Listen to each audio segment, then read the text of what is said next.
नमस्कार, मैं तीर्थ बोल रही हूँ। अभिजीत ने आग्रह किया कि आज आप हमें आज्ञा चक्र की जानकारी प्रदान कर दें। यहाँ से कैसे आत्मा परमात्मा में समाहित हो जाती है? यहाँ पर मन और बुद्धि का समन्वय किस प्रकार होता है? त्रिवेणी के रूप में ईड़ा, पिंगला और सुषुम्ना कैसे अपनी ऊर्जा यहाँ प्रज्वलित करते हैं और हमारे कर्माशयों का नाश भी करते हैं?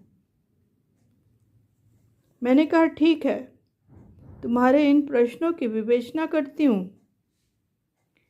प्राप्त जानकारी के अनुसार हमारे शरीर में कुल 114 चक्र हैं। इसमें 2 चक्र मस्तिष्क के ऊपर हैं। वे शरीर में स्थित नहीं हैं। हमारे सारे चक्र हमारे स्थूल शरीर में नहीं हैं, वरन सूक्ष्म शरीर में स्थित है। हम यहाँ मुख्यतः 7 चक्रों के बारे में बात कर रहे हैं। 112 विधियां मानवीय चेतना के लिए उपलब्ध हैं, ऐसा वर्णित है। इस प्रकार इनके सहारे से जीव आज्ञा चक्र तक पहुंच जाता है, अर्थात यहाँ पर पहुंचने पर मानवीय चेतना का उत्थान होता है और वह ईश्वरीय चेतना में समाहित होने के लिए तैयार होती है। परंतु आज्ञा चक्र से सहस्त्रार तक पहुंचने के लिए कोई मार्ग नहीं है। ईश्वर की कृपा, कुंडलिनी माता का आशीर्वाद ही जीव को मुक्त करा पाता है। अतः सहस्त्रार तक पहुंचने के लिए समर्पण ही एकमात्र उपाय है। आज्ञा चक्र पर मन और बुद्धि का समन्वय होता है।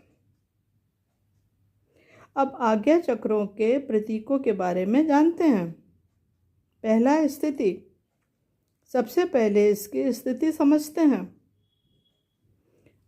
आज्ञा चक्र हमारे दोनों भवों के बीचों बीच थोड़ा सा ऊपर स्थित है।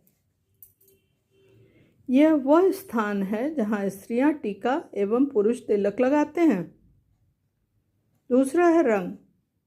इस चक्र का रंग सफ़ेद, नीला या फिर गाढ़ा नीला होता है। तीसरा, इसमें 2 कमल दल हैं, अर्थात 2 ही पंखुड़ियाँ अंकित हैं जो हमारे मन, बुद्धि, आत्मा, परमात्मा इत्यादि इंगित करता है। चौथा है देवता। इसके देवता रुद्र और गणेश हैं। पशु, इसके पशु चिन्ह नहीं है, अर्थात इस चक्र में देवी गुणों से युक्त है। इस चक्र को त्रिवेणी के नाम से भी जाना जाता है। ईड़ा अर्थात गंगा, पिंगला अर्थात यमुना और सुषुम्ना सरस्वती यही आकर मिलती है। इस प्रकार संपूर्ण चेतना का उत्थान होकर सहस्त्रार तक पहुंचती है। इस चक्र से शून्यता का भी संबंध है। शरीर से अलगाव भी महसूस होता है। परकाया प्रवेश भी यहीं से इसके महारथी द्वारा किया जाता है। यहाँ चेतना पहुँचने के लिए बड़ी लंबी यात्रा करनी पड़ती है। मैं दोहराऊं, पहला आज्ञा चक्र यह छठा चक्र है जो दोनों भवों के बीचों बीच थोड़ा सा ऊपर स्थित है। दूसरा, इसे त्रिवेणी भी कहते हैं। ईड़ा, पिंगला और सुषुम्ना यहाँ आकर मिलती है। तीसरा, यहाँ सहस्त्रार तक गुरु कृपा तथा कुंडलिनी माता के आशीर्वाद से जीव पहुँचता है। ठीक है, फिर मिलेंगे। धन्यवाद।